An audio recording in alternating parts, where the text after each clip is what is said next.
Imagine a fortress, 10 distinct layers of cutting-edge security, infrared heat detectors, Doppler radar, a magnetic seal, a seismic sensor that can detect a footstep, and a 100-year-old combination lock with 100 million possible variations.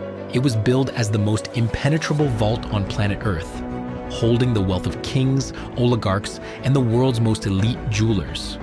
But on the morning of February 17th, 2003, security guards at the Antwerp World Diamond Centre walked down to the subterranean vault and found the door wide open. No alarms had sounded, no locks were blown, but over $100 million in untraceable diamonds were gone. It was the perfect crime, executed by a ghost crew who beat the unbeatable system, and they would have gotten away with it completely if it weren't for a half-eaten salami sandwich and a grumpy hermit in the woods.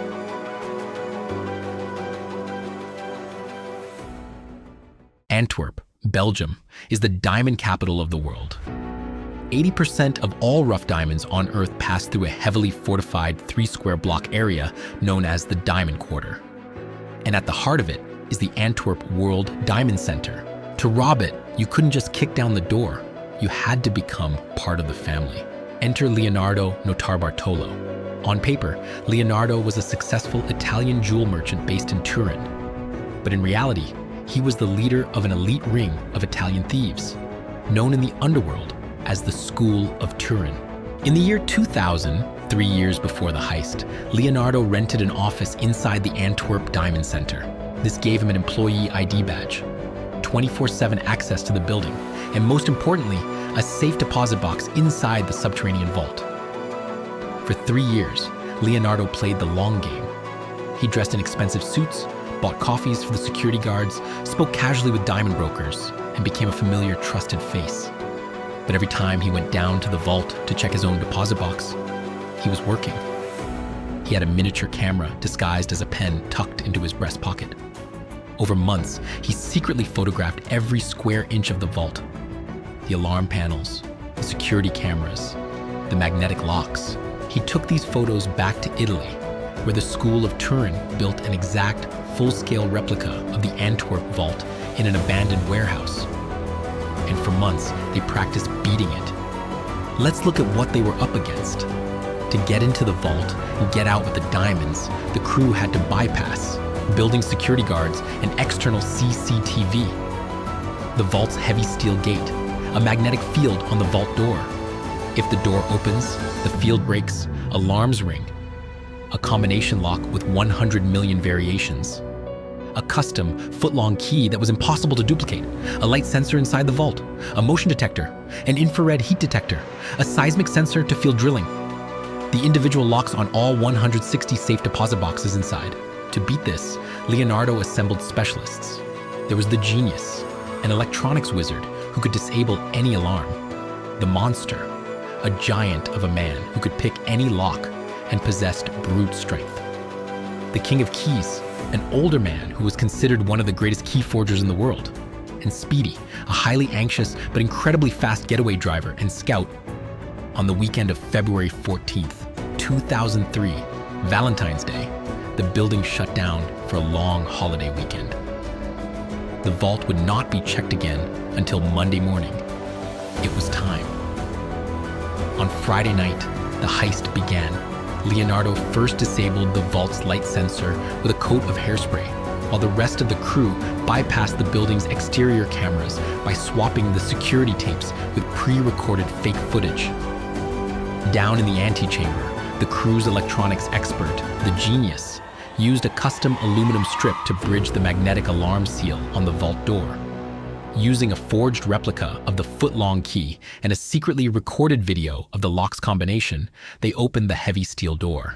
To beat the infrared heat sensors and Doppler radar inside, the genius crawled across the pitch-black floor, hiding behind a polyester shield to block his body heat.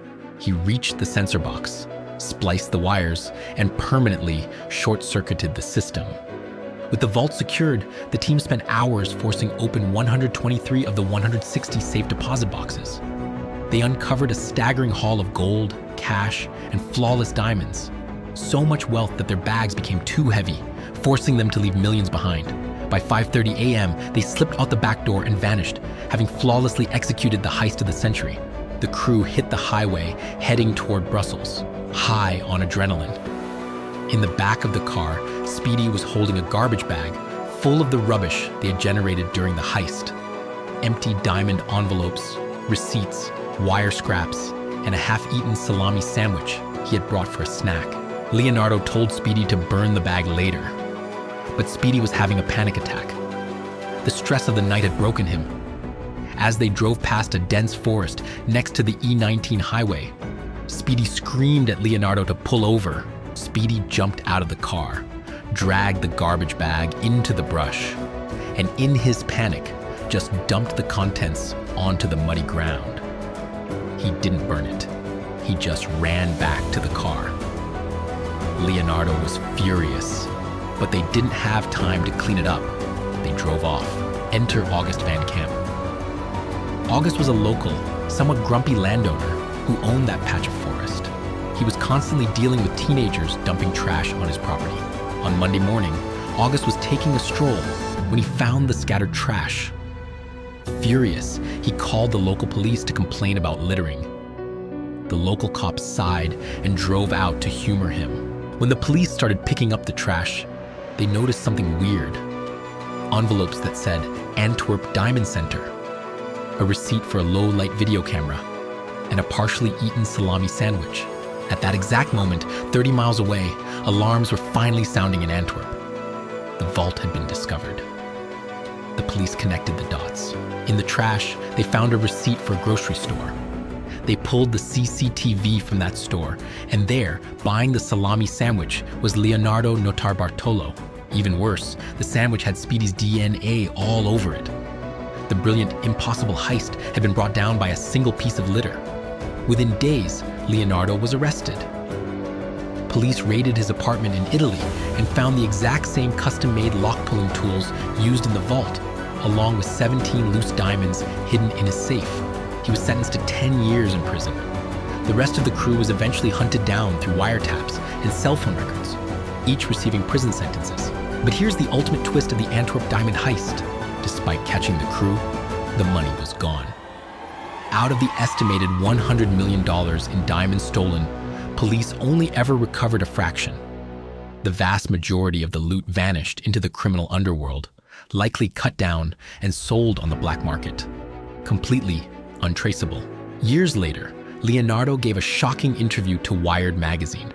He claimed that the entire heist was an insurance fraud scheme set up by the diamond merchants themselves, and that when the crew opened the boxes, most of them were already empty. He claimed they only stole $20 million, and the merchants exaggerated the loss to defraud their insurance companies. Police dismissed this as a clever lie from a master manipulator. But to this day, the true whereabouts of the missing $80 million remains a mystery. Leonardo was released from prison on parole in 2009, only to be rearrested for violating his parole, and finally released again in 2017. He is a free man today, and somewhere out there, a massive fortune in flawless diamonds is still waiting in the dark. Did Leonardo actually hide the $100 million? Or was he just a pawn in a massive insurance scam by the diamond dealers? Let me know what you think in the comments below. I read every single one. If you enjoyed this deep dive into the heist of the century, please leave a like on the video. It tells the algorithm to push this out to more true crime fans just like you. And don't forget to subscribe and turn on notifications so you're the first to know when the next mystery drops. Thanks for watching, and I'll see you in the next one. Stay safe out there.